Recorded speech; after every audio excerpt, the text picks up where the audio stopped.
The most iconic vehicle in the Philippines is being banned, and the people who drive them are furious.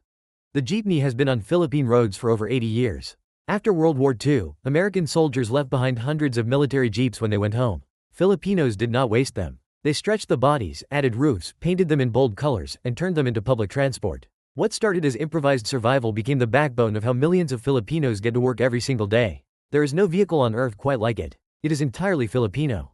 In 2017, the government launched what it called the Public Utility Vehicle Modernization Program. The plan: phase out all jeepneys older than 15 years and replace them with modern Euro 4 compliant units. The stated reasons made sense on paper: cleaner emissions, better fuel efficiency, air-conditioned cabins, GPS tracking, cashless payment, safer roads, cleaner air, a more modern image for the country. That was the pitch. Here's the part of the story that does not make it into the government press releases. A traditional jeepney costs roughly 150,000 to 300,000 pesos. A brand new modern e-jeepney unit costs 1.6 million to 2.4 million pesos. That is not a small upgrade. That is 10 times the price. Most jeepney operators in the Philippines are small. One unit, maybe two. These are not corporations. These are families. The government solution was consolidation into cooperatives, which would then apply for loans together. But consolidation requirements effectively meant small operators had to give up control of their routes and income to larger organizations. In practice, the modernization program handed a transportation market belonging to hundreds of thousands of small operators to a much smaller group who could actually afford the new units. In 2023, jeepney drivers went on strike. Twice. Parts of Metro Manila came to a standstill. Commuters waited. The government called the strikes illegal. The drivers' message was simple: we are not against clean air. We are against a policy that takes away our only source of income without giving us a real way to replace it. An estimated 250,000 drivers and operators are affected by the phase-out. Many of them have no other trade. A jeepney route is not just a job. It is often the entire economic foundation of a family. The government response: modernize or stop operating. No extensions.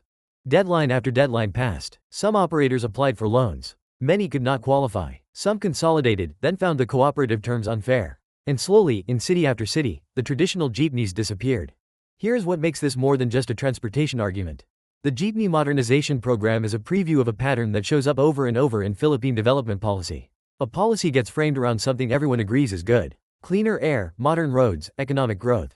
But the implementation requires capital that only already capitalized people can access. And the people who built something from nothing, the informal economy, the small operators, the people who survived by being resourceful, are told to comply with rules written for a different economic tier. The jeepney is not just a vehicle. It is proof that Filipinos can build an entire economy out of leftovers. Phasing it out without a real transition plan is not modernization. It is replacement. And the people being replaced did not get to vote on the terms. So why are Filipinos split on it?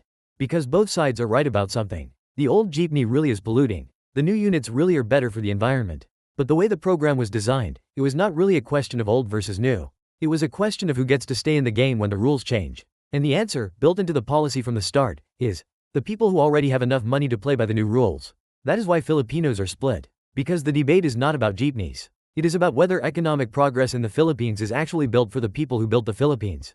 If you had to choose right now, keep the traditional jeepney or switch fully to modern units, which side are you on? Drop your answer in the comments. If this kind of breakdown is your thing, subscribe. New video dropping this week.